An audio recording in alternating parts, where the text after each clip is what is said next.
Talented writer and speaker, and I'm sure he will entertain you immensely. Dr. E. Donald Thomas, Jr.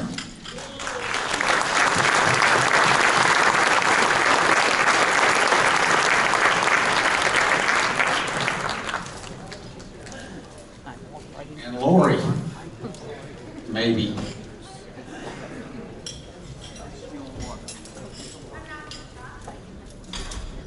Okay.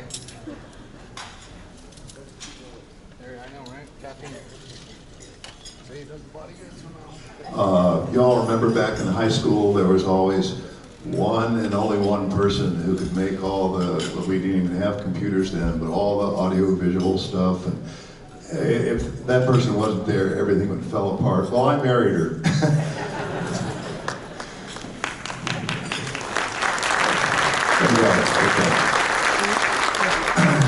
You know, I missed the last couple of PBS banquets for various reasons, and being here this weekend makes me realize all over again just how much I missed. It really is wonderful to be back here with all my PBS brothers, sisters, and friends.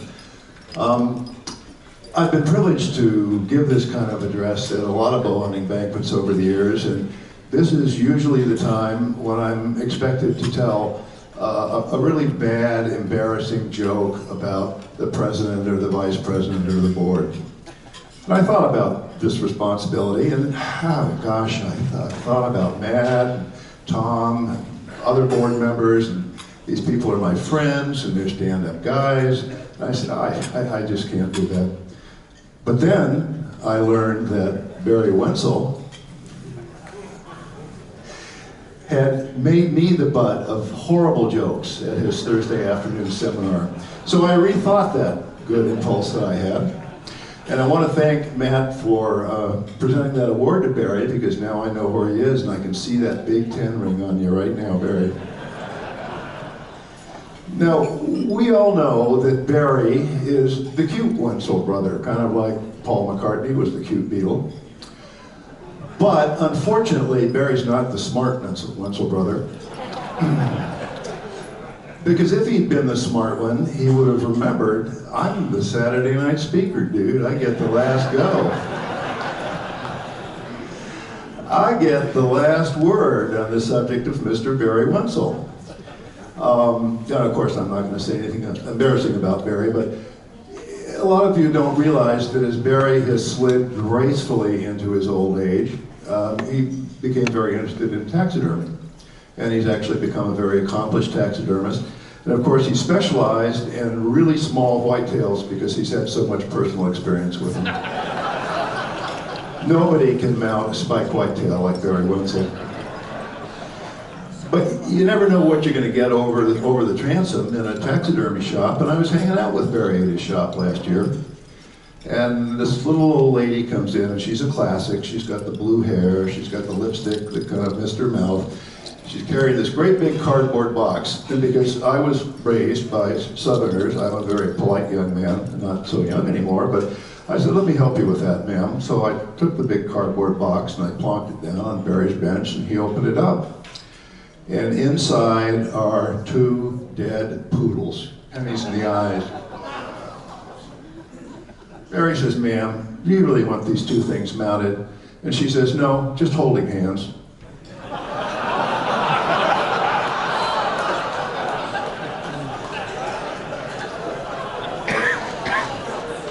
So when you leave Springfield and look back at this banquet, I want you to remember it is the Barry Wenzel Mounted Poodles PBS banquet. How am I doing, Barry? You okay? I got the mic, Barry. Nobody can hear you.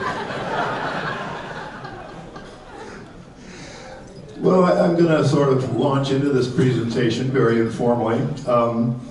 You know, I had a lot of my old friends come up to me and say, how was your hunting season and what did you shoot? Well, the answer was terrible and nothing. And as a writer, I hate to admit this, but sometimes a picture is worth 1,000 words. Well, yeah, that's me at the beginning of the whitetail rut. And many of you know the story. I wound up with a brain tumor. Tremendous excuse for missing, by the way, which I will miss the excuse. But whenever my friends came over to check on me afterwards, they all said, "You look like you got in a fight with a bear." And that's when I would say, "Yeah, you should see the bear." I wish. I spent a lot of time thinking about what I wanted to talk with all PBS folks about. And I knew people were going, "Oh, Don's going to get up and he's going to talk about ethics or politics or something." I wouldn't do that to you. So I decided that I wanted to take you through the bow hunt that I think I'm going to be remembering on my deathbed. And I had a lot to choose from, as you can imagine. But I finally made a decision. In 1990, I had an opportunity to be among the first small handful of bow hunters ever to go to what was then the Soviet Far East, part of the Soviet Union in Russia on the Pacific coast of Russia. And this came about because my good friends Doug Borland and Ernie Holland, and almost all of you know Doug, a lot of you know Ernie, in addition to being excellent outdoorsmen and bow hunters, they're entrepreneurs in Anchorage. And they were invited to go on the first trip that any American businessman had been to the Soviet Far East since World War II. And being smart guys, unlike Barry, they looked around and realized that there were a lot of outdoor opportunities here. And so I got a call from Doug, said, "We want to go back. We want to see if there's possibilities to do some bow hunting outfitting here in Russia. See if we can identify some Russians who could be trained to be bow hunting guides and so on. You want to go?" And I said, "Yeah, sure." So I flew up to Anchorage and got on what was actually one of the first air flights ever from Anchorage to Russia. As a matter of fact, I think it was one, because Wally Hinkle, the governor, was there and grabbing every photo op he could, as he always did. So we flew to this town of Khabarovsk, which is actually the largest city on the Pacific coast of Russia. And there's nothing spectacular about this slide, except this was what Russia looked like in 1990. And this is a major city. This is not a bush city. This is a city of 1 million people, a big business hub on the Pacific coast in Russia. And what's remarkable about this is it looked like Chicago in 1920. And having grown up in the Cold War generation, when we were having nuclear bomb drills and all that stuff, the first thing I realized after I'd been in the country for a while was that the Cold War was a joke, because nothing in Russia worked. If you hit a light switch, it was 50-50 whether the lights would cut on. If you turned on a water tap, there usually wasn't any water. And the Russians were all totally adjusted to this, and they were among the most pessimistic people I've ever met, although they turned out to be delightful, as I hope I'll demonstrate. But that's what the nicest city in the Pacific side of Russia looked like in 1990. When we got there, we got out the next day, and Doug had somehow arranged a flight for us out of the airport at Khabarovsk, and we went out in this large 4-engine transport plane there, basically for me and Doug, and I'm trying to remember who else. There was 4 of us, and our backpacks, basically, and this was almost like a C-130. It was a huge aircraft. We went out, taxied out, pilot did the run-up, and then everything shuts down. And I'm like, what's going on? And by the way, I'm going to relay some conversation as if it happened in English. There was no English. We had 1 or 2 bilingual members of our group. So if I say somebody said something, they said it in Russian. The pilot came back and said, "Gentlemen, I regret to inform you, we are overweight." And I looked at this aircraft, you could have put another 10,000 pounds in it. So I said, "Well, how much are we overweight?" And he said, "You are overweight by 1 bottle of American whiskey." And I went, I got it. And as it happened, we had 1 bottle of American whiskey, so I gave it to him. It went up into the cockpit, never to be seen again. And I know it was gone by the time we got to the little bush community of Okosk. And we shot this really awful approach into Okosk. The ceiling is about 100 feet. The pilot was drunk. We finally got out. Things cleared up. And this was the state of the art. These looked like old 1950s TV antennas, and that's what we'd been flying instruments into in a terrible storm the day before. As I said, I think the whole Cold War was a joke. We then, see if I can get this going here. That's Doug. Many of you know Doug. That was my friend Ray Stallmaster, and these were a few other passengers as we're boarding to go to an even more remote bush community to get started hunting. And this little town, I'm not even sure it had a name. Those of you who've been in Alaska, this was a real bush community, no road contact, far from anywhere, kind of like McGrath or maybe King Salmon in Alaska. The people were absolutely wonderful, and the guy in the yellow is Peter, who you're going to meet again and again. And this was just one of the families we happened to stay with. They were absolutely incredibly friendly. And they all had made this huge effort to make their lives as cheery as they possibly could. And this part of Russia was so far away from Moscow that they had almost nothing to do with their own government. This was like being in the most remote possible part of Alaska. The people were just wonderful. They had never seen Americans there. There had been no Americans there since World War II. And you have to remember, we were allies with the Russians during World War II, so there was some American military aid and so on going in there in the 1940s. I thought the designs on these windows were absolutely beautiful. The rising sun, I finally figured out that was meant to keep people from breaking in every night. And every window had a set like that. So of course the Russians had never seen bows, and they had never heard of bow hunting. It seemed beyond their comprehension. So I got out my bow the next day, and this guy was dead drunk at 8 o'clock in the morning, and he was challenging me to an archery contest. I will not embarrass myself by telling you who won.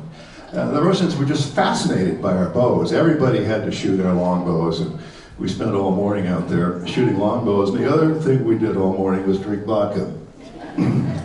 Because it didn't take me long to realize that just as our society kind of flows around fossil fuels, Russian society flows around vodka.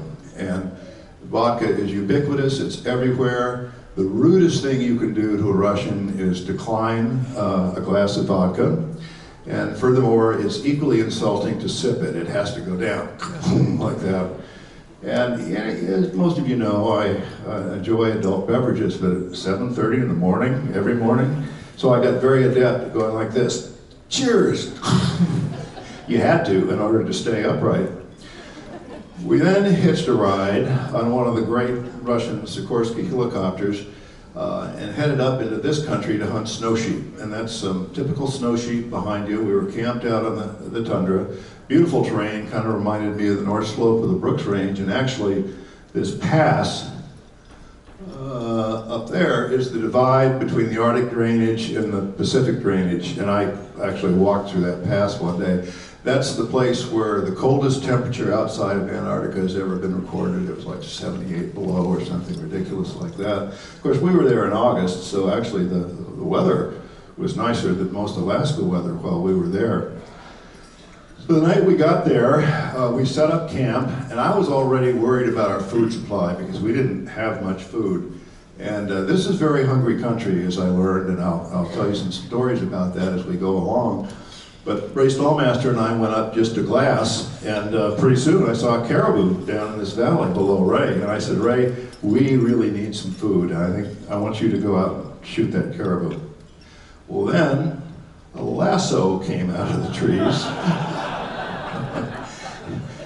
Unbeknownst to us, we had landed near the camp of the indigenous native Ivansk reindeer herders. And they actually like to have their caribou run with wild caribou to improve their genetics and get some hybridization going on. These turned out to be absolutely fascinating people. I have to point out right now, we gave a photo seminar the other day. These are 30-year-old scan slides, and I'm not presenting this as great photography by any means. But so we had sort of a pantomime discussion with this guy. And we showed him our bows, and I explained that we were bow hunting and that Ray had initially set out to shoot this caribou, and he kind of went, well, you want to shoot a caribou? Shoot this one. There was a lot of education involved in this trip. So we kind of politely said, no, we don't want to shoot your caribou. And I was young and tough then, so I took off the next day. Ray took off in another direction, and We had no maps, we had no GPS, we didn't have anything. We were just navigating by our own common sense, and I went way up over one of those passes, and the weather came in. And all of a sudden, the ceiling came down, snow started flying, and I went, boy, I sure hope I know where I am, but I think I can find my way back to camp. And I looked down on this valley, and there was this plume of smoke coming up from the bottom of the valley. And I went, well, that's interesting, and it's sort of on my way. So I want you to imagine this. This tent turned out to be occupied by Katja and Slava, who were the leaders of this tribe of Ivan's reindeer herders. They're hunkered down in the storm, 800 miles from the nearest road. And I come up and basically knock on the door of their tent. And in retrospect, I wouldn't have been able to blame them if they had shot me, but oh no, come in. So they warmed me up in front of their sheep herder stove, they gave me some vodka and some red caviar, and we sort of got to be good friends, although we couldn't understand each other. So they were basically telling me, come back and we'll be your friends and we'll interact. So the next day, I went back with Andrei Belayev, and this is Andrei, that's Ray Spellmaster from the States. That's Andrei. Andrei's a fascinating guy. He was a cardiovascular surgeon and actually trained with Denton Cooley in Texas. And when Yeltsin had his bypass, Andrei was on that team. But Andrei was very much of an outdoorsman, and he was the president of kind of the Russian Outdoor Society. Andrei wasn't really a hunter, but he'd spent a lot of time in the bush. So with Andrei as an interpreter, we went back the next day and explained in more detail to Slava that we were trying to hunt snow sheep with our bows. And Slava said, oh, I'll take you snow sheep hunting the next day. Well, Slava was an older guy, and so I told Ray, you know, how are we going to get this old guy up the mountain? Well, the way we did it is every time Slava got 400 yards ahead of us, he'd sit down and smoke a cigarette until we caught up with him.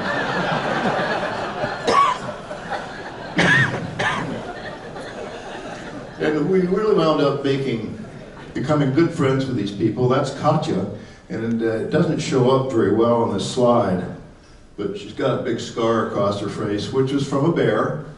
And basically everybody I met in the bush out there had scars from bears. And this involved a lot of it. We were trying to convince these people that, you know, this could have some economic benefit for them if we could develop this bow hunting operation. And as Sergei, to whom I'll introduce you here shortly, said, the bears are our enemies here in the taiga. They kill us and we kill them. And that was basically their attitude toward the bears. And I couldn't blame them. Everybody I met there had been chewed up by a bear at some point. And the reason we didn't see any snow sheep is demonstrated here. Katja's holding a snow sheep horn. Doug's got another one. And they were subsistence hunting these sheep, and they would use the sheep horns as tack for their reindeer. They cut cross sections off of them, thread leather through them to make those bridles and so on that the reindeer wore. So the snow sheep had seen a lot of competition that was more than we had to offer. Having said that, I will say that Paul Bruner, who was there at the same time, a couple of 100 miles away, shot an amazing 12-year-old snow sheep ram with his self bow on the same trip, although I wasn't with him at the time he did it. So after hiking all over those cliffs for 10 days or so and not seeing any snow sheep, we said, let's go bear hunting. So we called in the Sikorsky and we flew to a river that looked just like any other river in Alaska, basically, and the sign made it obvious that there were bears in the area. So we set up camp on a gravel bar, and we took off the first afternoon, and we had 4 or 5 of the Russians. And by the way, the Russians were either sable trappers or geologists. They were all tough woodsmen who lived on the taiga 12 months a year and could carry everything they needed in a backpack. They were great woodsmen. They knew absolutely nothing about bows, or they didn't have any clue really what we were up to. And they were making noise, and I was kind of saying, well, we've got to ditch these guys at some point. And we went about 500 yards up this gravel bar, and all of a sudden the Russians got very agitated, and they were going, Don, shoot, shoot, shoot, in Russian. And I looked up, and here's a grizzly cub up the tree in front of us. And I went, oh no, this is not going to end well. I knew exactly what was going to happen, and pretty soon here came the sow, just as mad as a hornet. And Ray actually had some college Russian way back when, and he was saying, yet, matcha, matcha, no, mother, mother. We were trying to wave these Russians off. I really didn't want them to shoot this bear. The Russians wanted me to shoot this cub out of the tree, which I wasn't going to do, and I wasn't going to shoot this sow either. So everybody in the bush there carried a carbine, 7.2 millimeter carbine, the old round, and they fired a couple of shots in front of this sow, broke off the charge, and we said, okay, we're going back to camp and talk. So we went back to camp, got a bottle of vodka. We tried to explain we weren't shooting cubs out of trees, and we weren't shooting sows. And the Russians got deeply offended, and they all took their rifles and stomped off up on the mountain to shoot something. So we kept hunting for a few days. Yeah, there we go. By the way, all the wildlife photographs in this presentation were taken in Alaska, because I couldn't bother taking heavy, expensive equipment on the trip. But that's representative of my first encounter with a Russian bear, and that is pretty much what the sow looked like, except she was coming straight at us. And by the way, for those of you who have never seen a brown bear run, it's very, very educational. The notion that you're ever going to outrun one of these things is ridiculous. That's what the banks looked like. And there was a big run of salmon there. These are kita, or dog salmon. It's very interesting for those of you who understand any fisheries biologists. The last name in Latin, the species, these are Oncorhynchus kita. And the kita is the name of the Russian biologist who first described it. And all 5 of our specific salmon, the last part of the scientific name is Russian, because the Russian biologists were actually the first to describe all these fish. They're the same ones exactly that we have in Alaska. Well, as I said, I was worried about food. Dog salmon is not my favorite, but the Russians taught us to appreciate red salmon, or salmon caviar, which I'd never really developed a taste for, probably because I just got at 10,000 salmon in my life by that point. And whenever we would get a dog salmon, we would simply take the eggs out. The Russians would produce an old copy of Pravda, the Soviet national newspaper. We'd throw some salt in it, roll it around, eat it for dinner. We'd been there about 2 days, and we're really sort of having trouble getting up on bears. And I came over the lip of this little slough, and there was a teal. And we had been eating red caviar for a week, basically. And I said, I'm going to shoot this teal. And I did. And the teal seemed to be a little bit reluctant to fly, but I just chalked that up to being in a remote place where they'd never seen humans. I shot it with my bow, and we went back to camp where the Russians were drinking vodka. And Ray, for some reason, made up this fantastic story that duck was flying up the river 100 meters away, and the duck took out his bow and shot it out of the air and then swam out and got it. I was like, where is this coming from? And of course, the Russians had no idea what we could do with our bows, and they were really, really impressed. Well, I got to be the Howard Hill of Russia for about 2 hours, and then we cleaned it, and it had a broken wing. So my reign as the best archer in the entire Soviet Union was short but sweet. I always take my fly rod with me wherever I go, because I've fed hunting camps from the North Slope of the Brooks Range to all over the world. And I did have my fly rod with me. And that fly I just showed you, that's my dog salmon fly, which I invented in Alaska. And amazingly enough, that was the only fly that these salmon would hit. So I sold Doug one for $1,000. And this is my friend Sergey, who was a sable trapper. And this is how he fished for salmon. And he literally could carry everything he needed to survive in the taiga in one old canvas backsack, and he had a big hook on one end, and he would just go cut a big pole and stand there and snag fish when he wanted one. We finally realized that we weren't really in the place we wanted to be.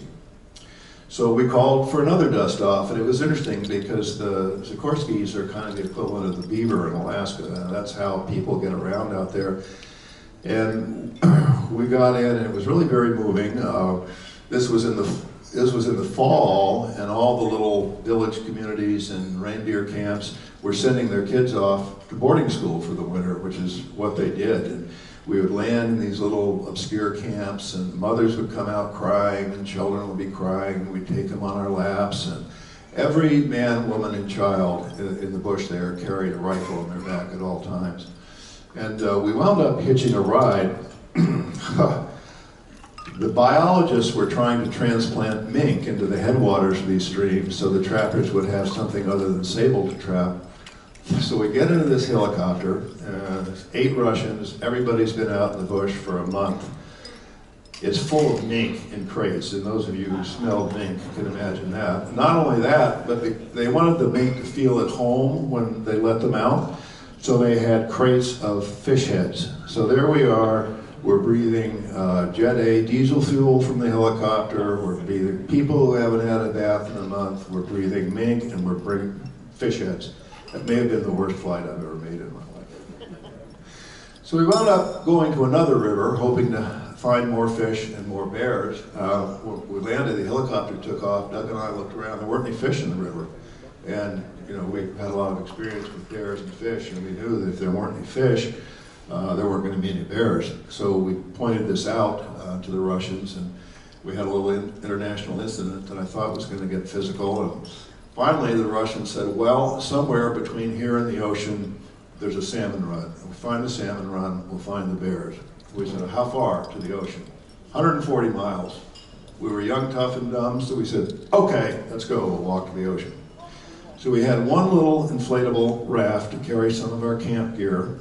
That is Peter, who I introduced you to earlier, and Sergey. And we started to make progress down the river, but second night, no Peter. He was supposed to be bringing the raft down behind us. So we hiked back up the stream, and we found 2 things. One, Peter had drunk all the vodka. He had wrecked our one and only raft. But Andrei Belaev's master surgeon put a beautiful mattress stitch in this. We covered it up with pine tar and got floating again. So we kept going down the river. We had some grayling by this time to vary our diet a little bit. This was an old trapper's cabin we pulled into, and we didn't even know it was there until we found it. Went in, cooked some fish. The Russians started to make a banya, which is the traditional, it's like a sauna. And all of a sudden the Russians started waving at me, Don, Don, Don, Don. And this was after Chernobyl, and most of you will remember the nuclear accident in Chernobyl. And when things started to go seriously south at Chernobyl, one of the Russian military helicopter pilots made multiple flights over Chernobyl, dumping concrete on it to try to stem the damage. And he got horrible radiation sickness. He received the Order of Lenin for his bravery. But anyway, he was really dying of radiation sickness. And as it happens, my father was one of the world's authorities on treating radiation sickness. So they flew him to Seattle on my dad's marrow transplant unit. He was too far gone, and unfortunately he died. But my dad became sort of a hero in Russia. What the Russians were yelling about, there was a copy of Pravda there with my dad's name in it. It's the same as mine. And so here we are in the middle of absolute nowhere. There's a copy of Pravda with my father in it, which made the Russians very excited. It made me very proud. We continued down the stream, and we finally did run into some bears. And we had some close encounters. None of us ever released an arrow, although we had, as I say, some very close encounters. Matter of fact, I passed up that shot at a bear at about 15 yards. It was rubbing its back on something. Sergey was with me. And I looked at that bear, and I looked at that bear, and I remembered that in Alaska once, Ray had taken that exact shot on a bear. And the upshot of that is that's not a good shot on the bear, because you've got this wedge-shaped chest, and he wound up, we tracked that bear for miles. And I declined that shot, waiting for the bear to stop and turn broadside. And later at camp that night with more vodka, Sergey was just extremely impressed. He said, first of all, I thought you were crazy doing what you were doing, and to have that much patience and discipline to pass up that shot. He was ready to shoot the bear. So we got to be great friends with these guys, even though none of us shot a bear or released an arrow at a bear. And as we got ready to go, they said, you know, you guys are so much fun. Why don't you come back next year for a spring hunt? It's on us. You just come over and we'll take care of you. So I said, well, we'll do that. So the next spring, we kind of retraced the steps that I outlined earlier, and took off in the helicopter from a coast and flew down the coast in basically zero visibility. It was really a terrifying flight. And we knew the pilot from the year before. He'd flown combat in Afghanistan and was just an amazing pilot. He kind of crept our way down the coast in the middle of this blizzard. And how he knew where we were, I have no idea, but we finally kind of hit the collective, whop, whop, whop, whop, whop, and of course the snow was blowing all over the place, and he said, jump, Don, jump. I couldn't see anything. I didn't know whether I was 3 feet off the ground or 300 feet off the ground, so I threw my back out and jumped, and it turns out we were in just the right place. We were near the mouth of the Ulia River, and it's interesting because the Ulia in some ways is analogous to our Columbia River, and the first ethnic Russian explorers to reach the Pacific came down the Ulia at almost exactly the same time Lewis and Clark were coming down the Columbia. Now, of course, Portland is at the mouth of the Columbia. There's nothing at the mouth of the Ulia. There's nothing within 500 miles of there. So we were spring bear hunting. The Ulia was running past our camp, and I was already worried about food again. So I asked the Russians, are there any fish in this river? Typical Russian pessimism. Yet, no, Don, there are no fish in this river. There's never been a fish in the river. Only a foolish American would even raise the question of there being fish in the river. And I don't believe you. So I put my fly rod together and started catching these beautiful sea run char right out of the ocean. And the Russians saw this and couldn't believe it, first of all. They all wound up down on the bank, and I wound up passing my fly rod around, and everybody's giggling like kids and drinking vodka. And there's no such thing as catch and release fishing in Russia. Food is food. And pretty soon we had about 40 of these things on the bank, and I just can't get these guys to stop catching these fish. But we went up back to our tent, and Peter was cooking and drinking vodka. And I was really looking forward to this because fresh char, just tremendous eating fish. So after some more talk and some more vodka, Peter came out with this huge pan with a lid on the end of it, and kind of ceremonially went like this, is full of fish heads. I went, okay. Actually, that's a very traditional Russian way to serve fish. So we had this big pan full of these char heads, which were actually pretty good. But finally I said, Peter, I want to show you how we would cook these fish in the United States. I said, just show me where the rest of the fish are, I'll fillet them and cook them. He goes, oh, Don, we threw that in the river, so. This was a very intense cross-cultural experience. Well, here's our problem. We had so much snow, we really couldn't get around. We made snowshoes. Butch has got some snowshoes made out of gunny sacks and saplings on his back, but it really just wasn't happening. I'm getting a little ahead of myself, but so I said, you know what, we can't hunt here, there's too much to snow. I'm gonna walk down to the coast and see what's on the beach. How far is the coast? Well, that's about 5 miles. I said, I'll see you guys later. So Andre Shepin, who was the head regional geologist, and I walked down to the beach. And I got out on the beach and I looked down at the beach, and here's a bear coming up the beach. And what was happening is herring lay their eggs in the spring on kelp, and then the kelp breaks loose and washes up on the shoreline, and the bear was coming right down the high water mark, slurping up kelp with herring eggs on it. And I looked at this, it was a broad, open beach with absolutely no cover on it, maybe 50 to 60 yards from the water line to the bluff. But I could see that there was a little creek going across the beach that had just cut out a perfect ditch, you know, about this high, sharp walls, and I said, if I can get in that ditch and stay downwind of that bear, I think he's going to walk across. And the wind was blowing from the land to the sea. I got in the ditch, and then I spent about a half hour just peeking my head up to see where the bear was. I wanted to be 15 yards downwind of him when he got to that ditch, which he did, and I put an arrow through his chest. I want to be perfectly honest about this, and I've always been honest about this when I tell the story. My friend Andre, and there's nothing to hide behind, it's just sand, and so I released the arrow, I saw what it did, and I hit the dirt. I heard a rifle shot, and Andre said the bear was charging, so he ripped off a round from his carbine and shot the bear in the guts, basically. Autopsy proved that the arrow was 100% fatal, but you can argue about whether this is a bow kill or not. I know what happened. I told you what happened. Dead brown bear.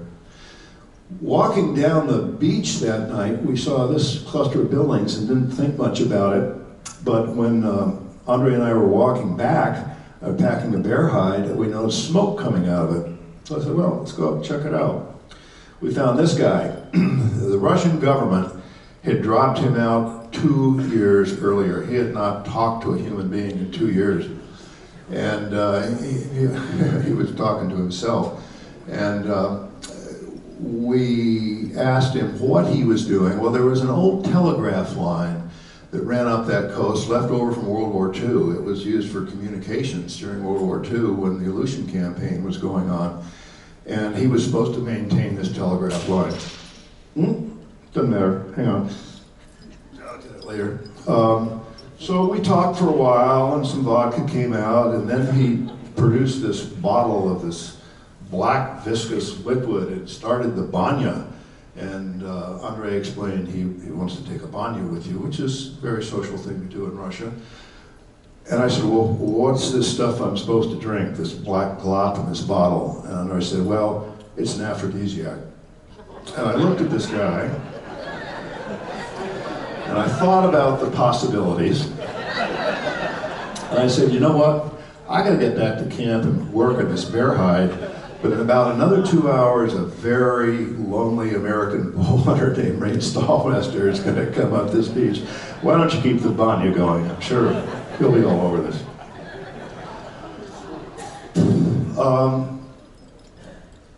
And many of you know I guided brown bear hunters in the Alaska Peninsula for years, and the bears were bigger there. This bear I shot was as big as any bear I shot there, and it was an 8.5-foot bear. It wasn't a 10-foot bear. Believe me, on an open beach, armed with a longbow, an 8.5-foot bear is plenty. But if you want to shoot a 10-foot bear, I'd advise you to go to Kodiak or the Alaska Peninsula. There's our crew. Where am I going here? Okay, so we had a few days left. Ray hadn't shot a bear, so we hiked back down the beach, farther than where I had shot the bear, crossed this river without difficulty in the morning, went down and Ray shot a bear with his longbow. And by the time we got back, heading toward camp, the snow had melted so much that this river was just kicking. And I said, we're not going to get all this stuff across this river. So we wound up spending the night in the gravel bar, and I learned a great trick from the Russians, and I don't know why. I'd never figured this out for myself. We didn't have anything. We were soaking wet. We didn't have warm clothes. We didn't have anything. But we gathered some sticks and dug out a spot about a foot deep in the gravel on this river bar, built this roaring fire, kicked all the coals, and buried the coals with gravel. And we slept on that night, and it kept us alive. It was really a good trick. But the next morning, we still had to get back because we had a helicopter coming, so we looked at this river and looked at this river, and I had one of the best ideas I ever had in my life: the telegraph line. So I hiked inland to this which wasn't used for anything. It hadn't been used since 1945. And I shinnied up with an axe and cut off about 100 yards of that poor guy's telegraph line. It was going to give him something to do, I figured I was doing him a favor. And then we made a series of dead mans and got across the river that way. All you needed was something to stay upright, but we would not have made it otherwise. So we got back to Khabarovsk, and unfortunately have trashed my laser pointer, but from left to right, Ray Stallmaster, Doug Borland, who many of you know, Olga, who wound up being, or Olga Borland as a result of this trip, and Andre, the cardiac surgeon. Andre is a sad story, a brilliant guy, but here he is, the best cardiovascular surgeon in Russia. He's living with his entire family in a one-room apartment in Moscow. And Ray and I, Ray's also a physician, we talked to him very seriously, and we said, Andre, we can get you to the States, we can get you a good job in the States. And he just wasn't going to leave Mother Russia, and that's the way the Russians were. They're just intensely nationalistic, despite these horrible conditions he was living in, and tragically he wound up committing suicide sometime after we left. But that's about $5 worth of king crab legs and Khabarovsk. So after we've been out there for 6 weeks or something, eating salmon roe and one thing and another, we get back to Khabarovsk, Dick Robertson and Ernie Holland. So we're out there fighting the elements. These guys are sunbathing on the Amur River. Those are their guides. aphrodisiac might have looked a little better if I'd had the right guide. So anyway, we survived. And that's just a snapshot of the Khabarovsk, not showing anything important, but what's interesting is that when we got there the second year in 1991, the counter-revolution was going on in Moscow. If you remember your history, Yeltsin had come to power, and the old-time hardline communists had tried to throw him out, and there was basically a war going on in the streets. And when we left, there were tanks all around the airport, and we weren't sure anybody was going to come back and get us. We had no idea what was going to go on. We were making contingency plans to spend the winter out there if we had to. When we got back, 6 weeks later, there was a rock concert on the steps of the Communist Party headquarters in Khabarovsk. It all happened while we were there. The Soviet Union dissolved literally while we were in the bush. And I think that's the end of my slides. But a couple of points, obviously this is not something that anybody's going to repeat now. A couple of lessons from this I think that all of us can use. One is when something's good, go do it now, because it isn't going to last. And this didn't last. We just hit this amazing window when the Russians in the bush were just delighted to see Americans. They'd all pull out little American flags while we were drinking vodka. And you got to remember, they were our allies in World War II. And as things degenerated in Russia, this whole window of opportunity disappeared. The other thing is here, I've probably spent 2 or 3 months in the taiga in Russia, and except for the teal, I've released 1 arrow. The best hunt I've ever been on in my life. You know, you don't have to shoot a lot of stuff to go on a great hunt. As a social and cultural, horizon expanding experience, I may never do anything quite like this again. And I think the bottom line here is that for me, I love hunting with a bow. I love hunting with a shotgun. I love fly fishing. But these are all, for me, have been simply means of exploring the world and getting to know a lot of really fascinating people I never would have met otherwise. So there are going to be years when we don't shoot anything, like me this year, although fortunately, Lori, the serial killer, took her bow and went out and filled the freezer with venison for us. But we're so lucky to be able to have bow hunting as a means of getting us out into the world, and horn size doesn't matter. The real takeaway for me from this is it's a big wide world full of fascinating people and experiences, and if I can use my bow as a passport to that, I'm a better person and a better hunter. And I'm going to stop talking now because I think you've probably heard enough from me, and I'm going to give my friend Matt the microphone, and I'm going to go over and give Barry a big kiss right on his ball.